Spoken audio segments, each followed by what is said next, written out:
Mtazamaji, mimi ni Alphonse Kusaga, mwandishi wa Wananchi. Leo ni tarehe 22 ya mwezi wa 8 mwaka 2026. Hapa ni katika mtaa wa Murieti, kata Murieti, jijini Arusha. Tumekuja kuripoti taarifa ya tukio la mwanafunzi wa kidato cha 5 anayesoma shule ya sekondari Corona, kata ya Engutoto, jijini Arusha, ambapo mwanafunzi huyo amefariki dunia baada ya kuzama katika maji kwenye mto Kijenge. Inaeleza kwamba jana mwanafunzi huyo akiwa na wenzake wawili walitoroka shuleni kwa sababu shule ile haina uzio. Wakaenda katika eneo la mto na kuvua nguo zao na kuanza kuoga akiwa na wenzake hao wawili. Lakini bahati mbaya, yeye wakati anaingia kwenye maji aliingia kwenye kina kirefu zaidi, ambapo hapo maji yalimzidi nguvu na alishindwa kutoka kwenye maji hayo. Marafiki zake hawa wawili ilibidi watoke kwenye maji na kwenda kuwataarifu uongozi wa shule kinachoendelea. Mwalimu mkuu akachukua hatua ya kumpigia diwani wa kata ya Engutoto, Bwana Hamza Njiku. Hamza Njiku akapigia askari kata, ndipo akafanya taratibu, askari ukafika muda ule, lakini kwa sababu muda ulikuwa umekwenda sana, ilikuwa majira kama ya saa 11 jioni, waliutafuta mwili huo na kukosa. Lakini wakasema kwamba saa 1 asubuhi wangeamkia katika eneo hilo ambalo ni la tukio, ambapo sasa askari wa zimamoto na uokozi walifika na kuzama katika maji hayo, ndipo wakautoa mwili wa kijana huyo anayefahamika kwa jina la Kadari Rashidi. Diwani wa kata ya Engutoto ametoa wito kwa serikali kuomba eneo lile la shule liwekwe uzio, kwa sababu baadhi ya wanafunzi wamekuwa wakitoroka bila hata kuaga. Jina naitwa Hamza Juma Njiku, ni diwani wa kata ya Engutoto.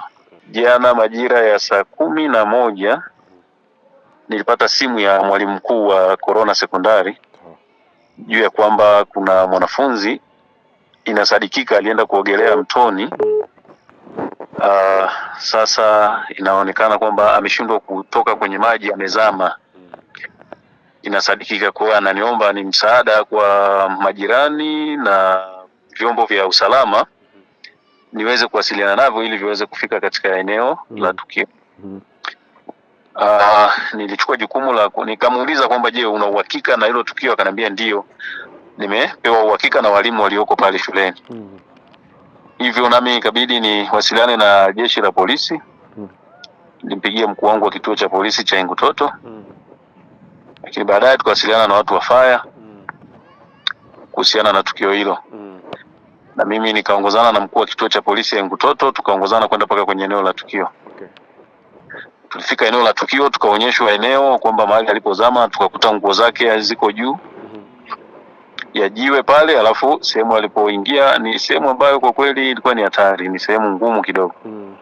Watu wakijiuliza tu kwenye akili ya kawaida kwamba alikuwa anafuata nini kule, huwezi hata kujua. Kwa tufika pale eneo la tukio, tukaangalia, tukasema tuwasubiri watu wa fire ili waweze kufika. Ilikuwa ni mida saa ngapi sasa, mheshimiwa diwani? Sasa hiyo ilikuwa mida ya saa 12 jioni. Fire wakawa wamefika, tukateremka nao pale, tukaangalia eneo la tukio, wakajaribu na vifaa vyao, wakasema kidogo saa hizi ni giza limeingia na ni usiku, tunaweza tukasababisha hatari zaidi, watu wengine kuumia, kwa sababu ilikuwa sehemu kidogo ni hatarishi. Kwa wangeomba kwamba tufanye ile zoezi leo saa 1 asubuhi. Na kweli tukajihimu, mimi mwenyewe binafsi nilifika pale saa 12:30 asubuhi ya leo. Saa 1 watu wa fire wakawa wamefika kama walivyosema na wananchi, tukashirikiana tukateremka pale mtoni, lakini pia wazazi wa kijana walikuwa wamefika. Kwa hiyo zoezi zima linafanyika pale la utafutaji wa mwili, na wenyewe pia walikuwepo na walikuwa wanashuhudia. Kwa hiyo tukateremka pale mtoni, wale watu wa fire wakavaa vifaa vyao ikiwemo oksijeni na nini na mavazi maalum kwa ajili ya kuzama kwenye maji. Kachukua zoezi kama la nusu saa hivi takriban, akawa ule mwili umepatikana. Kwa mwili ule ulikuwa umepatikana na ulikuwa umezama kwenye pango. Kwa wale watu wakawa fire wakawa wameweza kutoa mwili ule, hatimaye ukabidhi kwa jeshi la polisi kuendelea na hatua zingine. Eneo lile kama unavyojua shule yetu haina uzio.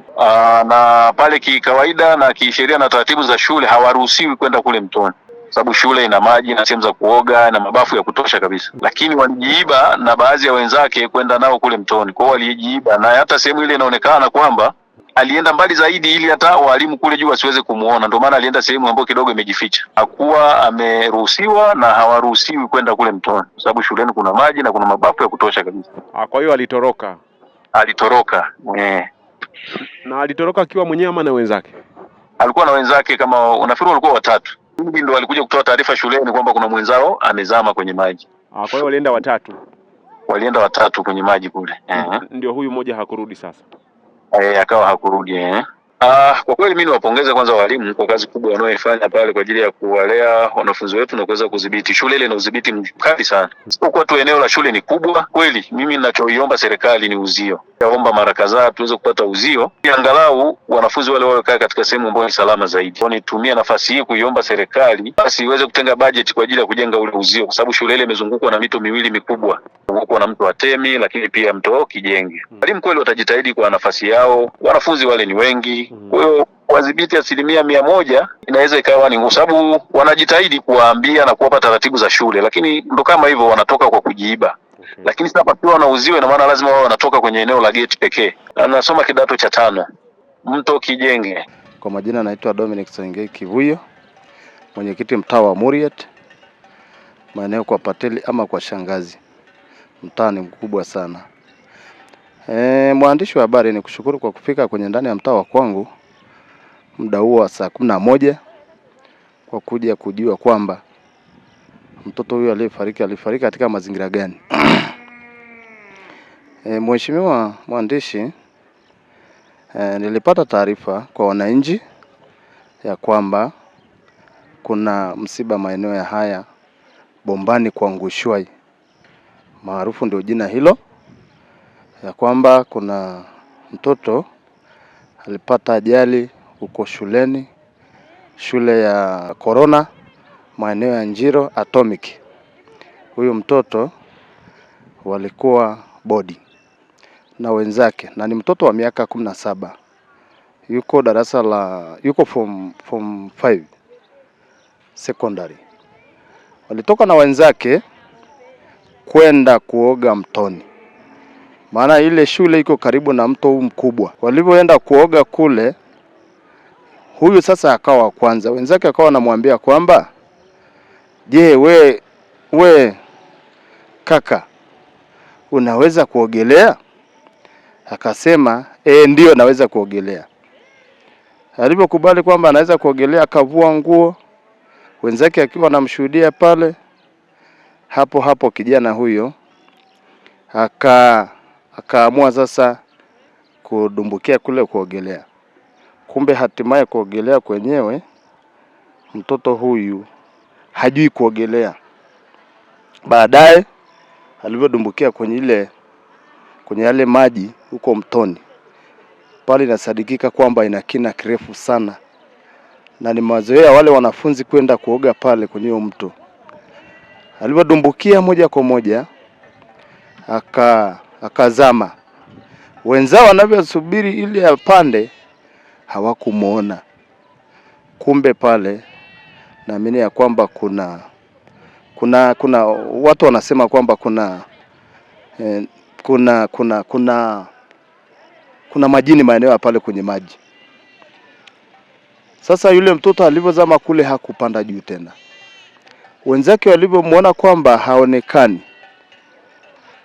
wakaamua kukimbia kwenda kutoa taarifa huko shuleni.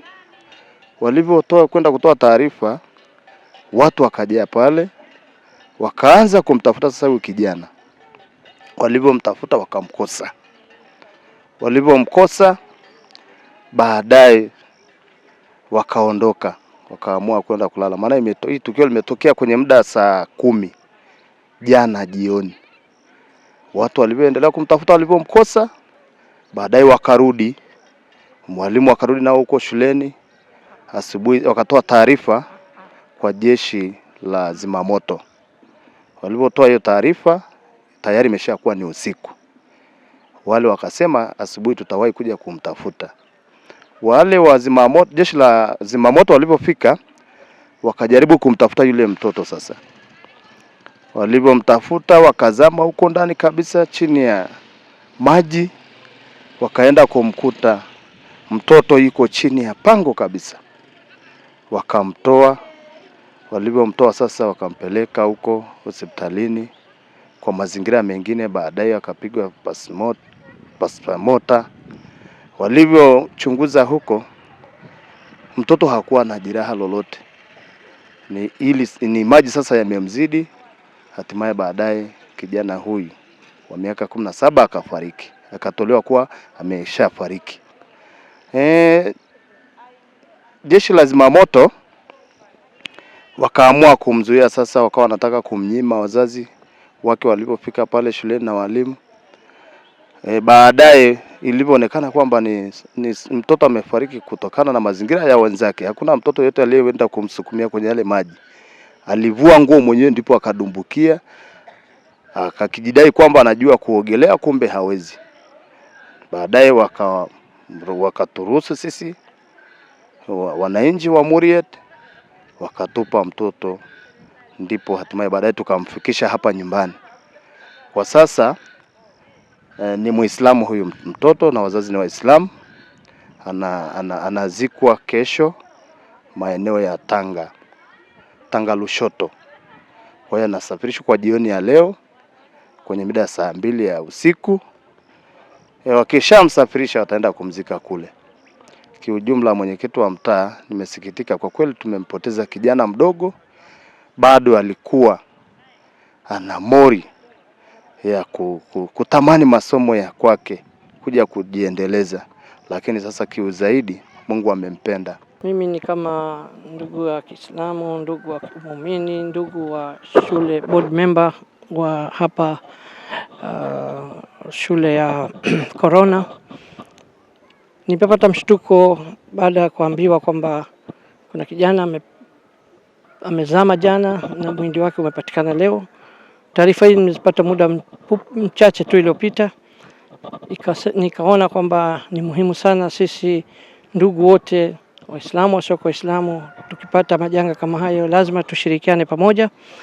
Na kutokana na jambo hili zito la kifo, Mwenyezi Mungu kila siku katika Qur'ani anatukumbusha tujue kwamba kullu nafsin zaikatul maut, mauti kila mtu ataionja. Kwa hivyo mwenzetu, kijana wetu ametangulia mbele haki na sisi tunamfuata. Ni kitu muhimu sana watu wawe wanapendana, wanashirikiana katika mambo ya kheri na wanashirikiana wakati wa taabu na raha. Hii ni kitu ambacho kimejitokeza, ni kitu cha huzuni na sisi wote tunahuzunika. Lakini nasaha zangu kwa wanafunzi wa shule zote za bweni ambao wanaishi wanafunzi, wawe wako makini sana katika mambo ya kutoka na kuenda katika sehemu zilizokuwa maji, wakawa wanajitosa kwa ajili ya kuoga. Mimi kama board member niko katika shule nyingi tu, ningeomba tu kwamba watoto wachukue tahadhari kubwa sana katika maisha yao, kwa sababu watoto ndio sisi tunawategemea. Pia tumuombee leo kijana wetu huyu aende salama Tanga, wakamzike, warudi salama, na yeye Mungu amlaze mahali pema peponi. Rabbana atina fid dunya hasana wa fil akhirati hasana wa qina adhaban nar wa qina adhabal qabr sakatal maut wa adkhilnil janna bi rahmatika ya arhamar rahimin. Wa sallallahu ala sayyidina Muhammadin wa ahli baiti at-tayyibin at-tahirin.